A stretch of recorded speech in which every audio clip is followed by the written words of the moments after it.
질문을 먼저 여러분에게 하고 말씀을 좀 나누려고 합니다.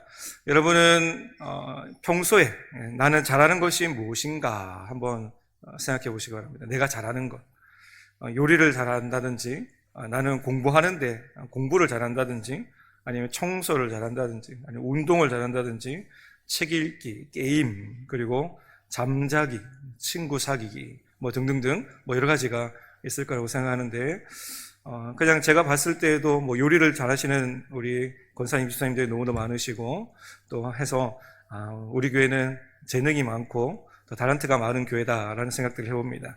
그렇다면, 하나님 앞에서 내가 잘하는 것이 무엇인가? 하나님 앞에서 잘하는 것이 무엇인가? 또 잘할 수 있는 것이 무엇인가도 여러분 한번 생각해 보시기 바랍니다. 그래서 하나님께 주신 그런 달란트를 가지고 우리가 성가대도 쓰고 또 교사로도 쓰고 또 여러 가지 여러 모양으로 우리가 주의 일들을 감당하며 섬기고 나아가는데, 내가 잘하는 것이 무엇인가, 그리고 잘할 수 있는 것이 무엇인가를 생각하면서, 내가 잘하는 것에만 분명히 섬기고 봉사할 때 또 빛이 나기도 하지만, 내가 잘할 수 있는 것, 잘하고 있는 것 또 한번 생각해 보면서, 하나님, 내가 하면 저것도 잘할 수 있는데요, 내가 하면 이것도 잘할 수 있는데요, 하나님, 제가 하면 저것도 내가 잘할 자신이 있습니다 라고 하면서 하나님 앞에 기도하시고, 하나님 잘할 수 있도록 달란트를 주시고 은혜를 주시고 또한 하나님께서 지혜를 다해달라고 기도하는 우리 성도님들이 되시기 바랍니다. 여러분, 우리가 무엇을 잘하기 위해서 몇 가지 원칙이 분명히 있어야 합니다. 예를 들어서 공부를 잘하기 위해서는 공부하는 시간을 학생들은 무조건 확보를 해야 하는 것이죠. 취업이라든지 아니면은 여러 가지 시험을 대비해서, 그리고 스펙을 쌓기 위해서 자격증 시험을 딴다든지 이런 부분들도 마찬가지입니다. 우선적으로 내가 공부할 수 있는 시간을 확보해야 합니다. 그리고 효율적으로 공부하기 위해서 그냥 공부할 시간만 정하는 것이 아니라 자기 몸 관리도 철저하게 이렇게 해야 되겠다라고 하면서 이 원칙을 우리가 세워야 하는 것이죠. 식사는 어떻게 할 것이며, 아침 세 끼를 다 먹을 것인가에 대한 부분, 그리고 나는 잠을 몇 시에 잘 것인가, 그리고 몇 시에 일어날 것인가, 또 친구를 만날 때 약속은 어느 선까지 내가 할 것인가, 또 하나님 앞에 예배드리는 시간, 또 기도하는 시간, 봉사하는 시간, 또 취미생활을 갖는 시간, 그리고 휴식 시간을 갖는 시간, 이러한 시간들을 우리가 잘 계산하고 원칙을 세워야지 우리가 목표하는 바, 바라는 바에 우리가 그 성공에 다가갈 수가 있는 것이죠. 그렇지 않으면 소중한 시간을 우리가 많이 허비하게 되는 것입니다. 시간을 허비하다 보면 몸에 여러 가지 안 좋은 질병도 오게 되는 것이고, 또 몸이 컨디션이 좋지 않아서 중요한 시험에 많이 망치는 것을 종종 보게 되는 것이죠. 어떤 분들은 이런 사람들이 있습니다. 하루 벼락치기 하면 된다라고 하는 그런 생각들도 가지고 계시는데, 하루 벼락치기에서 좋은 성적이 나왔다 할지라도 그뿐이라는 것이죠. 돌아서서 시험 끝났다 후 하면 그냥 머릿속에 잠깐 남아있던 것들이 다 사라지고, 그냥 뭐가 있었는지 아무런 생각도 없이 그냥 시험 치렀네, 시험 끝났네 라고 끝나기 때문인 것이죠. 그래서 공부할 때, 시험을 치를 때 그 이상도 그 이하도 아닌 것이 바로 벼락치기다라고도 이야기할 수 있습니다. 자, 우리가 믿음으로 승리하는 삶을 살기 위해서 이 말씀에 근거한 신앙의 원칙을 우리가 분명히 세워야 하는데, 성도님들은 신앙의 원칙을 나는 가지고 있는가 한번 생각해 보시고, 또 그 원칙을 나는 철저하게 잘 지키고 있는가를 또한 자기 자신을 점검해 보시기 바랍니다. 여러분, 제가 몇 가지 신앙에 대한 원칙을 소개하려고 하는데, 첫 번째는 절대로 우상 숭배하지 않겠다라고 하는 원칙을 우리가 세워야 합니다. 이것을 좀 다른 말로 하면, 하나님을 우선으로 사랑하는 원칙을 내가 세우겠다라는 것이죠. 십계명 1계명에 보면 우리가 잘 알고 있듯이 너는 나 외에 다른 신을 두지 말라라고 말씀하고 있고, 또 2계명에서는 너를 위하여 새긴 우상을 만들지 말고 그것들에게 전하지 말고 섬기지 말라라고 분명하게 말씀을 하고 있습니다. 여러분, 10계명, 이 10가지 계명 중에 그 10가지 계명을 2가지 계명으로 압축해서 요약을 한다면 바로 하나님 사랑, 이웃 사랑에 대한 부분들인 것이죠. 그래서 우리가 첫 번째 기준으로 삼아야 될, 원칙으로 삼아야 될 것이 있다면 우상 숭배하지 않는 것, 바로 하나님을 내가 우선적으로 사랑하겠다라고 하는 그 원칙을 우리에게 세워야 하는 것이죠. 여러분, 마태복음 22장 37절, 38절을 보면 이렇게 기록하고 있습니다. 예수님께서 이렇게 말씀하셨는데, 예수께서 이르시되 내 마음을 다하고 목숨을 다하고 뜻을 다하여 주 너희 하나님을 사랑하라 하셨으니 이것이 크고 첫째 되는 계명이요 라고 말씀하고 있는 것이죠. 여러분, 주님께서도 첫째로 우리가 가져야 될 것이 있다면 마음을 다하고 목숨을 다하고 뜻을 다하여 주 너의 하나님을 사랑하라. 이것을 우리가 첫째로 가져야 될 원칙으로 삼아야 한다라는 것이죠. 우리의 삶을 자세하게 한번 점검해 보면 우리는 하나님보다 더 사랑하는 것들이 많이 있습니다. 여러분, 그렇죠? 하나님보다 더 사랑하는 것들. 다른 말로 표현하면 우리는 하나님 없이는 살 수 있어도 돈 없이는 살 수 없다라고 많이 이야기를 하죠. 하나님 앞에 드리는 그런 시간은 아무렇게나 우리가 변경하고 아무렇게나 사용한다 할지라도 내가 꼭 필요하다라고 여기는 그런 시간만큼은 우리가 철저하게 그 시간을 사용하는 것을 보게 되는 것이죠. 이것 말고도 나의 삶 가운데 하나님 없이도 나는 살 수 있습니다 라고 하면서 무엇 때문에 나는 못 살겠습니다 라고 말하는 것들이 많이 있습니다. 그 무엇에 우리의 자녀, 집, 아니면 취업, 건강, 친구, 게임, 도박, 아니면 음란한 것들, 이런 것들을 놓고 하나님 없이는 살 수 없지만 이것 없으면 나는 못 삽니다 라고 그렇게 우리가 생활하면서 말로는 하지 않더라도 우리의 삶의 부분에서 그렇게 증명하고 살아가는 우리의 모습들이 분명히 있다라는 것입니다. 이 나의 삶 가운데 우리가 진짜로 고백해야 될 것이 있다면 하나님 없이는 살 수 있습니다 라고 하는 것이 아니라 반대로 하나님 없이는 살 수 없습니다. 하나님 없이는 살 수 없습니다 라고 하는 이 고백을 우리가 날마다 드려야 한다는 것이죠. 한번 따라 합시다. 하나님 없이는 살 수 없습니다. 다시 한번 더. 하나님 없이는 살 수 없습니다. 돈이 없어도 부족해도 하나님만 있으면 나는 살 수 있습니다. 내 집이 없어도 내 자녀가 내 생각대로 성공하지 못하고 잘 풀려지지 않는다 할지라도 하나님만 있으면 나는 살 수 있습니다. 내가 집을, 내 자가, 내 이름으로 된 명의의 집을 내가 살 수 없다 할지라도 하나님께서 내 집을 천국에 예비하시고 계시는 것을 내가 알고 하나님만 계시며 나는 살 수 있습니다. 세상의 모든 친구들이 다 떠난다 할지라도 회사의 생활 가운데 내가 승진하지 못한다 할지라도 그것 때문에 내가 살지 못하는 것이 아니라 하나님만 있으며 나는 살 수 있습니다 라고 하는 그 고백을 우리 입술로도 고백하고 또 우리의 삶으로도 고백하는 삶을 우리가 살아야 한다라는 것이죠. 여러분, 오늘 지금부터 여러분 하나님을 사랑하는 데 있어서 가장 최우선 순위에 두고 살아갈 수 있는 우리 성도님들이 되시기 바랍니다. 여러분, 그러기 위해서는 어떻게 해야 될까요?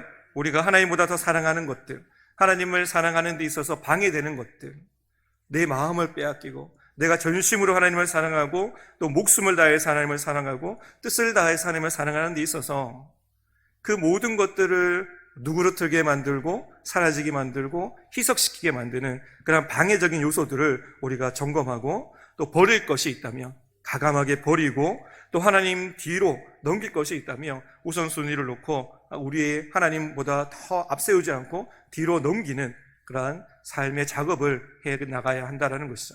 그래서 나는 하나님보다 더 사랑하는 것이 무엇인가? 우리가 분명히 생각하면서 여러분, 우리의 최우선 순위로 두는 원칙, 우상 숭배하지 않는 성도님들이 다 되시기 바랍니다. 여러분, 두 번째로 주일 성수는 철저히 지키겠다라고 하는 원칙을 우리가 세워야 합니다.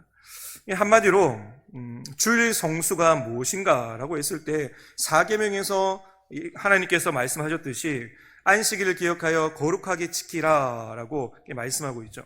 이 안식일을 지키되 거룩하게 지키라라고 말씀하시는데 하나님께서 우리에게 복되게 하신 또 거룩하게 하신 날이다라고 말씀을 하고 있습니다. 한마디로 인해서 안식일은 하나님께서 자기 백성들에게 복을 주시려고, 안식일은 하나님께서 자기 백성들을 거룩하게 하시려고 한 날을 딱 정하셔서 그날에 복받아라, 거룩해져라 라고 초청하시는 날이다 라고 여러분 생각하시면 됩니다.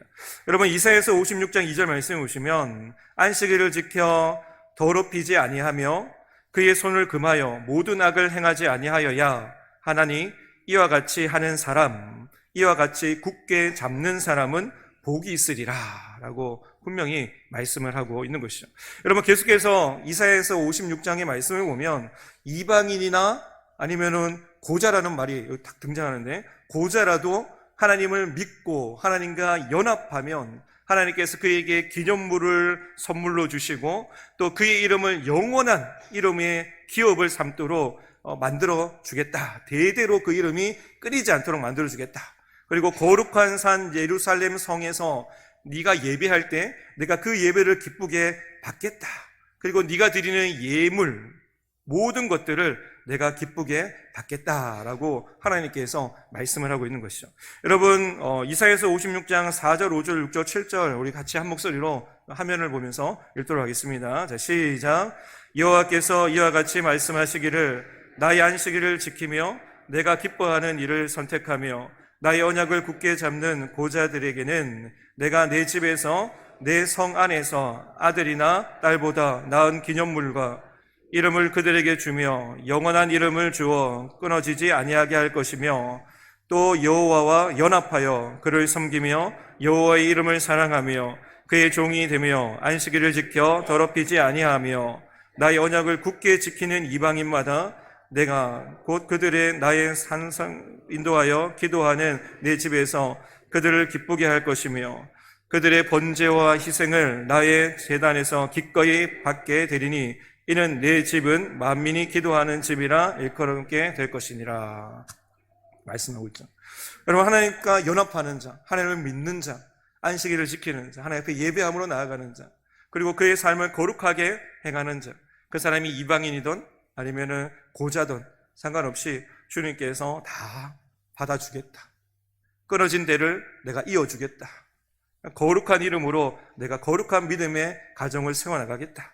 네가 예배 드리는 때마다 내가 그 예배를 받고 또 네가 제사 드릴 때마다 내가 그 제사를 기쁘게 흠양하겠다. 그리고 내가 너를 복되게 하고 너를 기쁘게 하겠다라고 이 말씀을 하고 있는 것입니다.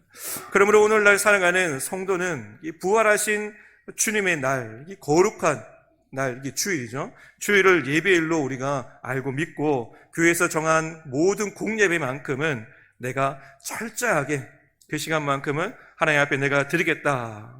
그래 드려서 하나님께 주시는 복을 받고 또 하나님께서 나로 하여금 거룩해 하시는 그 은혜를 내가 힘있겠다라고 다짐하며 내가 안식일을 주일을 거룩하게 지키겠다라고 원칙을 세워나가는 우리 성도님들이 되시기 바랍니다. 여러분 사실 우리 모두는 이방인이고 또 은혜의 대를 이어나갈 명문 가정을 세워나갈 그러한 영적인 고자들이었다라는 사실을 잊지 말아야 하는 것입니다. 우리 하나님 없이는 우리는 살 수 없고 또 하나님 없이는 우리의 믿음의 명문 가정을 이어나갈 수 없는 그런 신분이 바로 우리들이었다라는 것이죠. 그러나 십자가에 죽으시고 3일 만에 부활하신 예수님을 믿음으로 하나님과 우리가 연합하게 되었고 하나님의 자녀가 되었고 이 믿음의 대를 이어나갈 수 없는 영적인 고자였음에도 불구하고 주님께서 우리로 하여금 믿음의 대를 이어나갈 수 있도록 믿음의 명문 과정을 세워나갈 수 있도록 자격을 주신 것. 여러분 이것이 얼마나 큰 은혜이고 감사의 제목인지 우리가 기억해야 한다는 것이죠. 그리고 이러한 감사의 제목들을 우리가 가지고 주님 앞에 나와서 주님 내게 믿음 주신 것도 감사하고 내게 나를 구원하신 것도 감사하고 나로 하여금 믿음의 명문 과정을 세워나갈 수 있도록 믿음의 대를 이어나갈 수 있도록 그렇게 은혜 주신 거 너무도 감사합니다 라고 하면서 하나님 앞에 고백하며 또 예배드려야 될 우리의 그런 분명한 의무와 책임이 있다라는 것이죠. 그래서 우리는 나는 주일을 꼭 지키겠습니다. 주일을 꼭 지키겠습니다 라고 이야기를 하고 다짐을 해야 한다는 것입니다. 그리고 자격 없던 우리를 주님께서는 네가 이것 하면 이렇게 하면 저렇게 하면 내가 너에게 자격을 주겠다라고 주님 하나님께서는 우리에게 대단한 헌신을 요구한 적도 없습니다. 우리에게 복된 날을 허락해 하시고 또 거룩한 날을 허락하시면서 하나님께서 우리에게 초청장을 보내시는데, 거룩한 안식일, 주일날을 네가 지켜 행하며 주일 성수하며, 그리고 그 날을 철저하게 지켜 행함을 통해서 네가 거룩한 삶을 살겠다라고 다짐하며, 또 이 약속의 말씀을 네가 굳게 붙들면 내가 너로 하여금 복을 주겠다라고 말씀하시기 때문에, 우리가 원칙을, 두 번째 원칙으로 내가 주님의 날을 내가 꼭 지키겠다라고 다짐해 꼭 해야 된다라는 것이죠. 오늘 저와 여러분에게 복되게 하시고 거룩하게 하시기 위해서 주님께서, 하나님께서 이 예배의 자리로 우리를 불러주셨음에 여러분 감사하시기 바랍니다. 여러분, 그리고 하나님께서 우리를 그냥 불러주신 것이 아니라 우리로 하여금 불러주셔서 귀한 말씀을 통해서 복을 받게 하시고, 다시 한 번 더 세상 가운데서 빛과 소금의 역할을 감당하면서 거룩한 하나님의 자녀로, 거룩한 하나님의 백성으로 우리로 하여금 살게 하시기 위해서 우리를 불러주셨음에 우리가 날마다 그 은혜를 사모하며 나아가는 우리 성도님들이 다 되시기 바랍니다. 여러분, 세 번째로 모든 일을 하나님께 하듯 일한다라고 하는 원칙을 여러분 세우시기 바랍니다. 여러분, 말씀이 좀 긴데 에베소서 말씀하고 골로새서 말씀, 그리고 디모데전서, 디도서 말씀인데 우리가 좀 길지만 같이 한번 말씀을 쭉 읽어보도록 하겠습니다. 제가 한번 읽어드리겠습니다. 에베소서 6장 5절에서 6절 7절 말씀입니다. 종들아, 두려워하고 떨며 성실한 마음으로 육체의 상전에게 순종하기를 그리스도께 하듯 하라. 눈가림만 하여 사람을 기쁘게 하는 자처럼 하지 말고 그리스도의 종처럼 마음으로 하나님의 뜻을 행하고 기쁜 마음으로 섬기기를 주께 하듯 하고 사람들에게 하듯 하지 말라. 골로새서 3장 23절 말씀해 보면, 이는 기업의 상을 주께 받은 줄 아나니 너희는 주 그리스도를 섬기느니라 라고 말씀하고 있습니다. 그리고 디모데전서 6장 1절 말씀에도 무릇 멍에 아래에 있는 종들은 자기 상전들을 범사에 마땅히 공경할 자로 알지니 이는 하나님의 이름과 교훈으로 비방을 받지 않게 하려 함이라 라고 말씀하고 있고, 디도서 2장 9절 10절 말씀에 보면 종들은 자기 상전들에게 범사에 순종하여 기쁘게 하고 거슬러 말하지 말며 훔치지 말고 오히려 모든 참된 신실성을 나타내게 하라. 이는 범사에 우리 구주 하나님의 교훈을 빛나게 하려 함이라 라고 말씀하고 있습니다. 바울은 먼저 그 당시에 주인이 있는 예수 믿는 종들에게 권면을 하고 있는데, 오늘날로 말하면 고용주가 있는 노동자들을 의미하고 있습니다. 그래서 먼저 하라라고 하는 명령을 하고 있는데, 두려워하지 말고 떨며 성실한 마음으로 육체의 상전에게 순종하기를 누구에게 하듯 하라고요? 그리스도에게 하듯 하라. 예수님께 하듯 하라 라고 말씀하고 있습니다. 여러분, 그리스도의 종들처럼 마음으로 하나님의 뜻을 행하고 기쁜 마음으로 섬기기를 누구에게 하듯 하라고요? 예수님께 하듯 하라. 그리고 모든 일에 육신의 상전들에게 순종하되 오직 주를 두려워하여 성실한 마음으로 하라라고 말씀하고 있고, 또 무슨 일을 하든지 마음을 다하여 누구께 하듯? 주께, 예수님께 하듯 하라라고 말씀하고 있고, 또 상전들을 범사에 마땅히 공경할 자로 알라.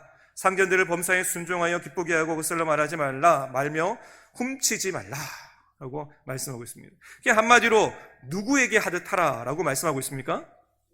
주께 하듯 하라. 우리가 노동자로서 고용주에게 임금을 받고 은금을 주는 그런 고용주에게 주께 하듯 하라라고 말씀을 하고 있는 것이죠. 이 말을 좀 더 쉽게 이야기하면 주님을 경외하는 마음으로 순종하고 두려워하고 성실한 마음으로 하라라고 명령을 지금 하고 있는 것입니다. 여러분, 또 사도 바울이 하지 말라라고 명령하는 것이 있는데, 눈가림만 하여 사람을 기쁘게 하는 자처럼 하지 말라. 그리고 사람에게 하듯 하지 말라. 그렇다면 누구에게 하듯 하라고요? 주께 하라라고 말씀하고 있습니다. 이 말씀을 듣고 목사님, 생각만 해도 너무 부담됩니다 라고 말하는 그런 분들도 계실 것입니다. 요즘 세상에 이렇게 살면 바보 소리 듣습니다, 호구 소리 듣습니다, 미련하다라고 하는 그 말을 듣습니다. 그리고 경쟁에서, 경쟁 사회잖아요. 경쟁에서 이겨야 하는데 이렇게 살며 경쟁에서 밀려나기도 하고 도태되기도 할 것입니다 라고 말하고 싶은 분들도 아마 계실 것입니다.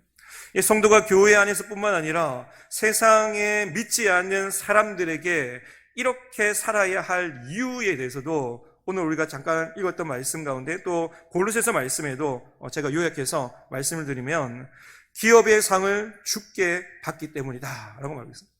우리가 열심히 일을 하고 또 열심히 성실하게 일을 한 가운데 그 상은 누가 주신다고요? 주님께서 주신다라는 것이죠.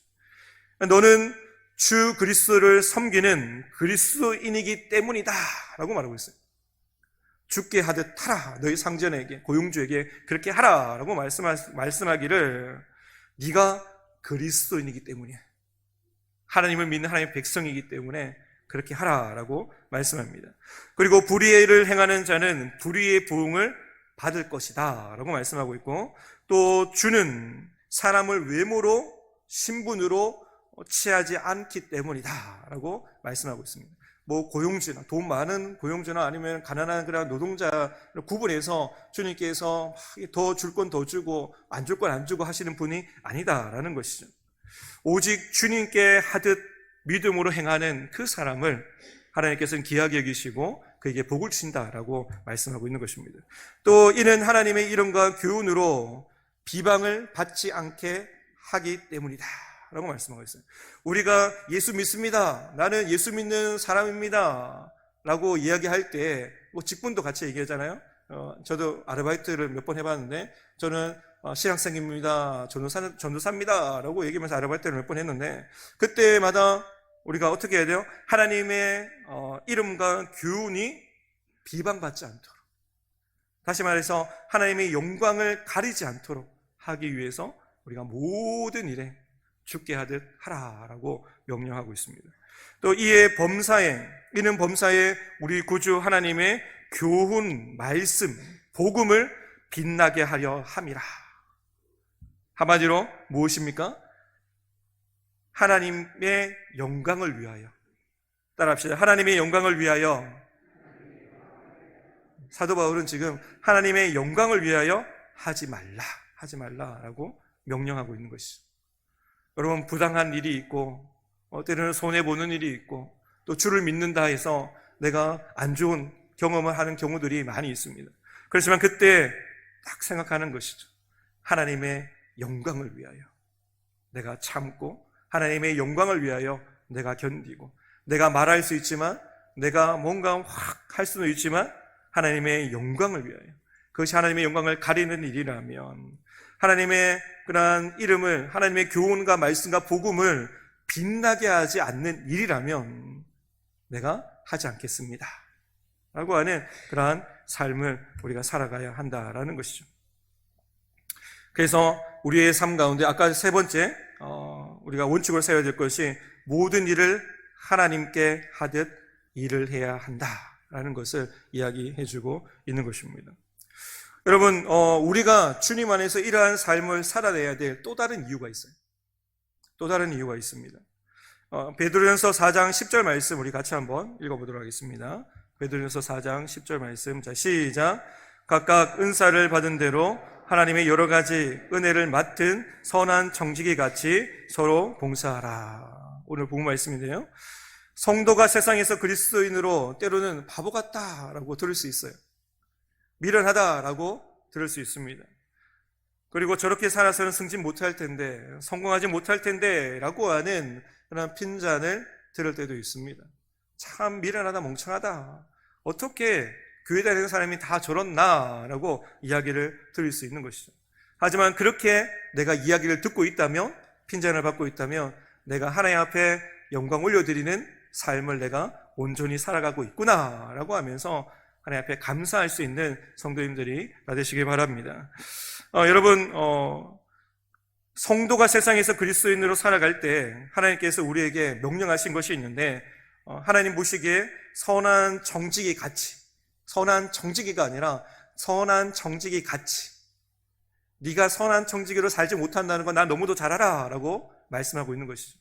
그래서 선한 청지기 같이 봉사하며 살아야 할 그 이유. 네가 열심히 받은 은사대로 최선을 다하여서 일을 하고 또 맡은 일에 열심을 다해야 될 그 이유. 또 너 고용주에게 죽게 하듯 해야 될 그 이유가 또 다른 이유가 있다면 그것은 바로 하나님이 주신 은사를 우리가 잘 발휘해서 하나님 앞에서 세상에서 칭찬과 인정을 받음을 통해서 자연스럽게, 따라합시다. 자연스럽게 주님을 드러내기 위해서. 여러분, 이것이죠. 우리가 참는 것, 부당하다 할지라도 하나님의 말씀대로 내가 죽게 하겠습니다. 죽게 하듯 하겠습니다. 내가 섬기겠습니다. 하지 말라는 거 내가 하지 않고 하라는 거 내가 하겠습니다. 머리로 이해되지 않지만 너무도 이것은 세상 가운데 이치에 맞지 않는 그러한 일이지만 그럼에도 불구하고 주님께서 명령하셨기에 이 일을 통해서 내가 순종함을 통해서 하나님 앞에 칭찬받고 세상 가운데서 칭찬받고 자연스럽게 주님을 드러내는 삶이 되게 하여 주시옵소서. 여러분, 이것이 바로 우리가 살아야 될 이유다라는 것이죠. 여러분, 고린도전서 10장 31절 말씀처럼 먹든지 마시든지 무엇을 하든지 다 하나님의 영광을 위하여 하라라고 말씀하시는 그 이면에 바로 이러한 행함이 반드시 필요하다라는 것이죠.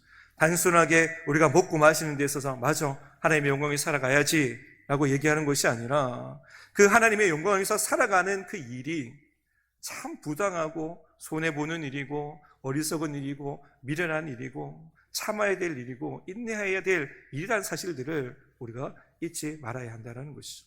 그래서 하나님의 영광을 위해서라면 모든 일에 내가 죽게 하겠습니다. 죽게 하듯 하겠습니다. 라고 여러분 원칙을 세워나가는 우리 성도님들이 받으시기 바랍니다. 또 여기서 우리가 한 가지 주의해야 될 것이 있어요. 그것은 바로 첫 번째, 내가 가지고 있는 신앙의 원칙이 하나님의 말씀 위에 서면 안 돼요. 하나님의 말씀 안에서 나의 원칙이 세워져야 한다는 것이죠. 두 번째는 나의 원칙이 진리인 것처럼 다른 사람들에게 가르쳐서도 안 돼요. 우리는 단지 믿음의 후배들에게 내가 실수하고 넘어졌던 곳을 알려줌을 통해서 거기에 걸려 넘어지지 않도록 시행착오를 줄이는 역할을 할 뿐인 것이죠. 주님의 영광을 위해 시간을 아낄 수 있도록 돕는 역할을 할 뿐입니다. 이것이 맞아, 저것이 맞아 라고 우리가 하나님의 말씀 가운데 나는 원칙을 세웠어 라고 얘기할 수 있겠지만 나의 원칙이 진리인 것처럼 가르쳐서는 안 된다라는 것이죠.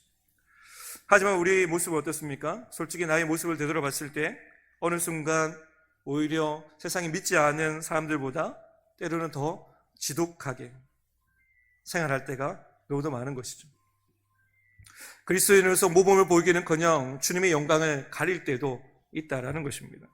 그럼에도 불구하고 하나님은 저와 여러분을 포기하지 않으신다라는 사실을 여러분 믿으시기 바랍니다. 우리가 세상 가운데서 실패하고 넘어질 수가 있어요. 하나님의 영광을 가릴 때도 있습니다. 하지만 그때 주님께서 주님의 날에 우리를 부르셔서 복되게 하시고 거룩하게 하셔서 다시금 기회를 주시는 거예요. 다시 한 번 더 살아봐라 라고 말씀을 하고 있는 것이죠. 다시 우리를 일으켜 주시고 성경의 말씀처럼 7번만 넘어진다 할지라도 8번 일어날 수 있도록 기회를 주시는 분이 우리 하나님이시고 또 우리에게 힘과 능력을 주시는 분이 하나님이시다라는 사실들을 우리가 안다면 내가 잘하지 못해도 실수해도 내가 어디에 있든지 무엇을 하든지 그곳에서 나는 주님을 섬기는 그리스도인입니다. 나는 주님을 섬기는 성도입니다. 라는 사실을 우리가 잊지 말고 신앙의 원칙이 여러분 습관이 될 때까지 또 노력하고 때로는 눈물을 흘리면서 하나님 앞에 기도하면서 나아갈 수 있는 우리 성도님들이 다 되시기 바랍니다. 우리가 모든 일을 하나님께 하듯 죽게 하듯 우리가 믿음의 걸음을 멈추지만 않는다면 주님께서는 끊임없이 우리에게 은혜를 주실 것이고 또 기회를 주실 것이고 격려하셔서 마침내 믿음으로 승리하는 삶을 살아갈 수 있도록 우리에게 은혜를 허락해 주신다라는 사실을 믿으시기 바랍니다. 여러분, 네 번째로 마지막입니다. 성도가 믿음으로 승리하는 삶을 살기 위해서 세워야 될 원칙, 지혜를 주시는 하나님께 기도하기를 쉬지 않겠다라고 하는 원칙을 세워야 합니다. 여러분, 한번 따라합시다. 지혜의 원천은 하나님께 있습니다. 지혜의 원천은 누구에게 있다고요? 하나님께 있다라는 것을 우리가 기억해야 합니다. 그렇다면 우리에게 지혜의 원천을 발견할 수 있는 방법, 비결이 있다면 말씀을 듣는 것도, 말씀을 읽는 것도 한계에 속하겠지만 하나님 앞에 기도하는 것이 중요하다라는 것입니다. 하나님, 제게 지혜를 허락하여 주시옵소서. 하나님, 지혜를 주시옵소서. 하늘의 지혜를 발견하도록 주님, 내게 은혜를 베풀어 주시옵소서라고 기도해야 한다라는 것입니다. 우리가 모든 일에 눈물을 흘리며 열심히 일을 하는 것이 중요합니다. 그리고 풍성한 열매를 거두기 위해서 또 효율적으로 씨를 뿌리고 일을 하는 것도 더 중요하다라는 사실을 기억해야 하는 것이죠. 농부가 열심히 씨를 뿌렸는데 농사에 대한 지식이 없다면, 지혜가 없다면 제대로 된 농사를 지을 수가 없고 열매를 거둘 수가 없기 때문인 것이죠. 더 나아가서 농부가 농사하는 데에서는 지식이 있고 지혜가 있다 할지라도 하나님께 주시는 지혜가 없다면 더 풍성한 열매를 거둘 수가 없다라는 것입니다. 이것은 우리가 회사 생활도 마찬가지이고 취업을 준비하고 진학을 준비하는 준비생들도 마찬가지입니다. 또 살림을 살아가는 주부들도 마찬가지인 것이죠. 하나님께 주시는 지혜가 있어야지 더 풍성한 은혜를 경험할 수가 있다라는 것입니다. 사랑하는 성도 여러분, 하나님께 주시는 지혜를 우리가 구할 때 우리에게 필요한 것이 있다면 또 참고 기도하는 것이고 인내하며 기도하는 것입니다. 여러분, 참고 기도하고 인내하고 기도하지 않는다면 중간에 어떻게 되겠습니까? 우리가 화를 낼 때도 있고 분노할 때도 있고 교회에 싸울 때도 있고 회사에서 싸울 때도 있고 가정에서 부부싸움 할 때도 있는 것이죠. 지혜가 없다면. 그래서 하나님, 싸울 일이 있다면, 다툴 일이 있다면 하나님 앞에 구하시기 바랍니다. 하나님, 지혜를 주시옵소서. 지혜를 얻을 때까지, 하나님께 지혜를 주실 때까지 참고 인내하며 끝까지 기도함을 통해서 하나님께 주시는 그 지혜의 말씀을 가지고 여러분 회사 생활하시고 가정 생활하시고 교회 생활하시고 여러분 삶 가운데 이웃과의 깊은 만남이 이루어지는 성도님들이 다 되시기 바랍니다. 여러분, 사랑하는 성도 여러분, 믿음으로 승리하는 신앙의 원칙을 하나님이 주시는 말씀 안에서 여러분 반드시 여러분 세워나가시고 또 그리고 참고 인내하면서 하나님이 주시는 지혜를 얻을 때까지 여러분 기도함을 통해서 우리의 삶에 풍성하게 채워주실 뿐만 아니라 또 우리를 날마다 믿음으로 승리하는 삶으로 이끌어 가시는 하나님으로 인해서 30배, 60배, 100배의 열매, 그 놀라운 축복의 열매를 맺어가는 우리 성도님들이 다 되시기 바랍니다.